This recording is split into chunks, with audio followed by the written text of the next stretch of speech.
Thank you very much. My name is Yngvild, or Iggy to most people. I'm a senior localization manager at Deliveroo, which, in case you're not familiar with, is a leading food delivery company. I've been in the industry since about 2017, and I've been working at companies like Expedia and ClassPass in that time as well. I've seen some ex-colleagues from some of those companies online today, so special hello to you.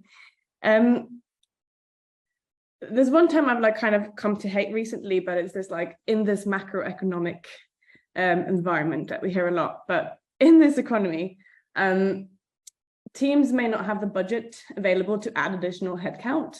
I think that's a situation lots of us find ourselves in. So that's why I would like to spend the next few minutes talking about how, instead of hiring people, you can utilize the resources that you have available to move your team into the right direction.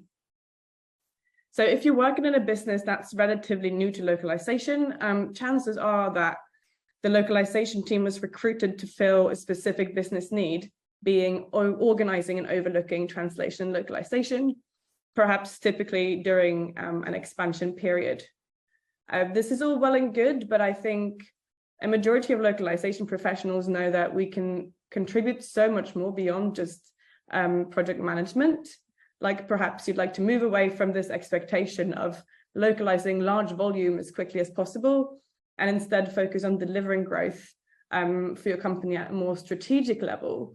And if this sounds like you're probably going to want to redefine the localization team purpose, align it with the business needs, and start building and developing a team to deliver on that purpose.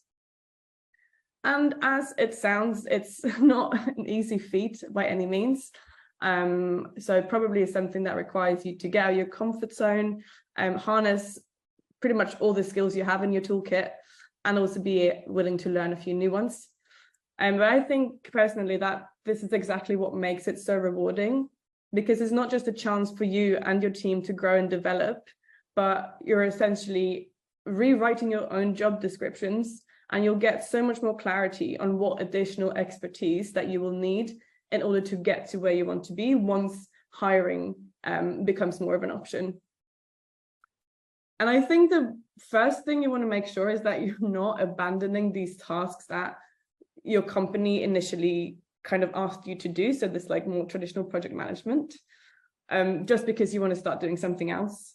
And one of the key reasons for that is stakeholder relationships. I'm going to say a little bit more about that as well later on, but you're looking at making quite a big change to the perception of your team and the nature of your role.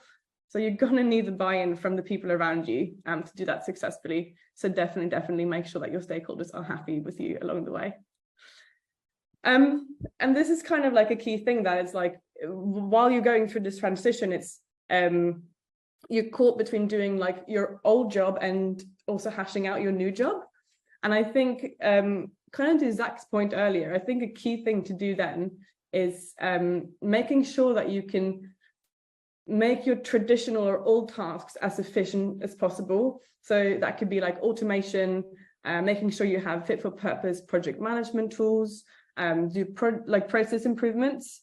Exactly what it is will depend a little bit on your team, but the essence there really is that you need to free up the time and the headspace to be able to focus on getting your team to the next level.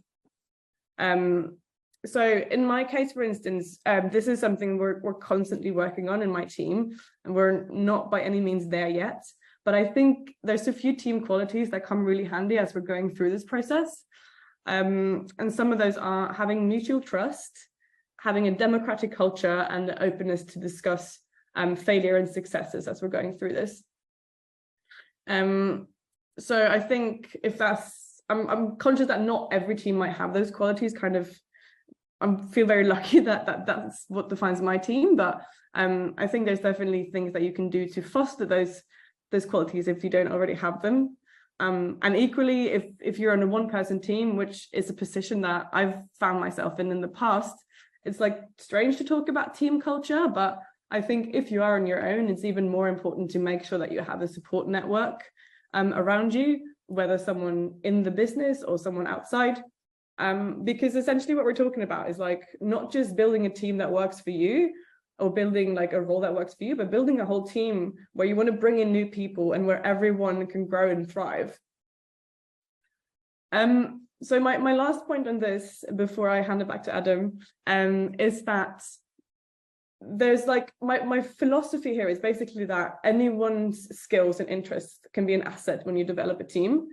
But there's one skill that's non-negotiable, and that's the interpersonal one. Because in order to identify the business needs and where the localization team fits into that, you do need to listen to stakeholders, understand what's important to them, understand what their challenges are and how they work. Because this is a radical change and you're going to have those difficult conversations at some point. And it's so much easier to do that if you already have a good relationship with these people.